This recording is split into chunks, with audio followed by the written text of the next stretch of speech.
Hello అండి, అందరికీ వినాయక చవితి శుభాకాంక్షలు. వినాయక చవితి రోజు మేము పూజ ఎలా చేసుకున్నాము, స్వామిని ఎలా అలంకరించుకున్నాము అనేది ఫుల్ వీడియో చేసి పెట్టాను. వీడియోని స్కిప్ చేయకుండా చూడండి. ఇంకా మన ఛానల్ని ఎవరైనా సబ్స్క్రైబ్ చేయకపోతే సబ్స్క్రైబ్ చేసుకోండి. గణపతిని పెట్టుకోవడానికి back side red colour blouse piece, కింద వచ్చేసి గ్రీన్ కలర్ బ్లౌజ్ పీస్ వేశాను. తర్వాత ఇంటికి తెచ్చుకున్న గణపతిని పేపర్ ఓపెన్ చేసేసుకొని బొట్లు అయితే పెట్టేసుకున్నాను. ముందుగా డెకరేట్ చేసిన గణపతిని అయితే తెచ్చుకోలేదు. ఇలా ప్లెయిన్గా ఉన్న గణపతిని, మట్టి గణపతిని కానీ తెచ్చేసుకున్నామంటే మనకు నచ్చినట్లు మనం బొట్లు పెట్టేసుకొని రెడీ చేసేసుకోవచ్చు. నేనైతే బ్యాక్ సైడ్ కిరీటం చుట్టూ పసుపు పూసుకొని కుంకుమ అయితే పెట్టేసుకున్నాను.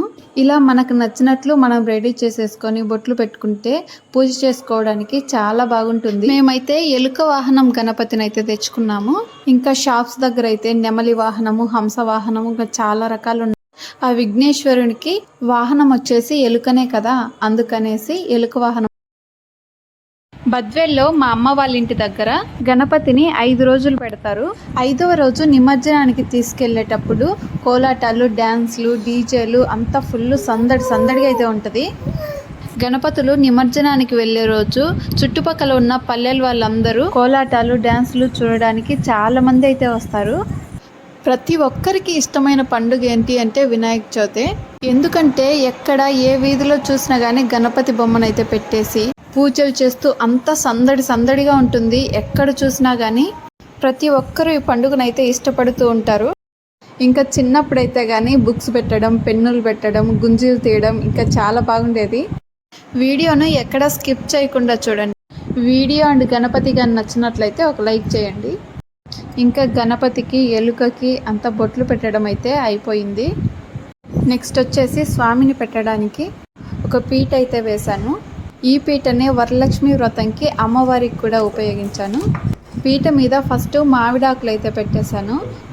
మామిడాకుల మీద గణపతిని కూర్చోబెడితే చాలా బాగుంటుందనేసి అలా పెట్టాను. ఒక సైడ్ హైట్ ఎక్కువ, ఒక సైడ్ హైట్ తక్కువ అలా వస్తుంటే మామిడాకులు అయితే తీసేశాను. ఇంకా గణపతిని పెట్టేసి గణపతి పక్కన పూలన్నీ పెట్టేసి రెడీ చేసుకుంటా ఉన్నాను. 2 సైడ్ల చామంతి పూలు అయితే పెట్టేసి మధ్యలో గులాబీ పూల రెక్కలు అయితే వేసాము. తర్వాత గణపతికి ఎంతో ఇష్టమైన పత్రులతో అయితే అలంకరించుకున్నాము. ఒక్కొక్కటి పెట్టేసుకొని రెడీ చేసుకుంటుంటే అంతా కంప్లీట్ అయిపోయిన తర్వాత స్వామివారిని గుడిలో చూసినట్లుగానే ఉంటుంది. వినాయక చవితి పండుగ రోజు పూజ చేసేసి మనం ఏమైనా కోరుకుంటే అది ఖచ్చితంగా తీరుతుందంట. అందుకనేసి వీధిలో పెద్ద బొమ్మలను పెట్టి పూజ చేసినా కానీ ఇంట్లో ప్రతి ఒక్కరూ చిన్ని బొజ్జ గణపయ్యనైతే పెట్టేసుకొని పూజ చేసుకుంటూ ఆయనకు నచ్చినటువంటి పత్రాలు, పూలు, పండ్లు, ప్రసాదాలు అన్నీ పెట్టేసి ఎవరికి నచ్చినట్లు వాళ్ళైతే పూజ అయితే చేస్తూ ఉంటారు. మేమైతే గణపతికి ఎంతో ఇష్టమైన ఏలక్కాయలు, చెరుకులు, సజ్జ కంకులు, జొన్న కంకులు అయితే పెట్టేసుకున్నాము. తర్వాత స్వామికి ఎంతో ఇష్టమైన పిండి వంటలు ఖచ్చితంగా పెట్టేసేయాలి.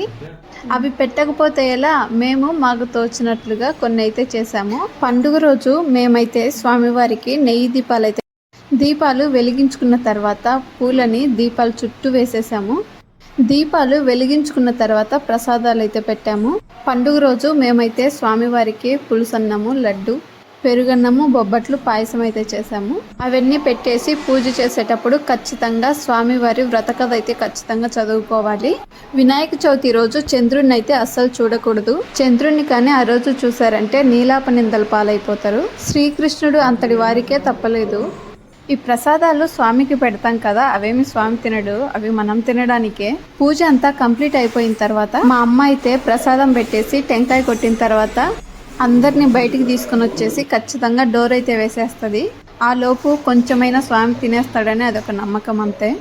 ఇప్పుడైతే మేము వేయాల్సిన అవసరం లేదు, ఖచ్చితంగా మా హన్వి పాప వేసేస్తుంది. డోర్ కానీ ఏవైనా ఓపెన్లో ఉంటే క్లోజ్ చేసి నేనైతే స్వామివారికి ప్రసాదాలు చేసి అక్కడ పెట్టేంత వరకే. తర్వాత పూజ మొత్తం మా వారే చేస్తారు. ఉదయాన్నే ఇంటి యజమాని పూజ చేస్తే చాలా మంచిది కదా.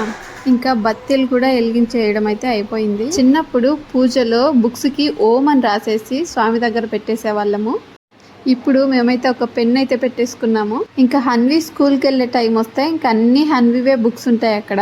పూజలో స్వామికి ధూపము, బత్తీలు అన్నీ వెలిగించిన తర్వాత ఇంట్లో ఆ గణనాథుడే కూర్చొని ఉన్నట్లయితే అనిపిస్తూ ఉంది. టెంపుల్లో మనం ఉన్నామా అనే ఫీల్ అయితే వస్తుంది కదా. అక్కడ స్వామికి పెట్టిన పీటను వరలక్ష్మి వ్రతం రోజు అమ్మవారిని కూర్చోబెట్టింది కూడా అదే పీట మీదనే. ఇంకా మన ఛానల్ని ఎవరైనా సబ్స్క్రైబ్ చేసుకోకపోతే సబ్స్క్రైబ్ చేసుకోండి.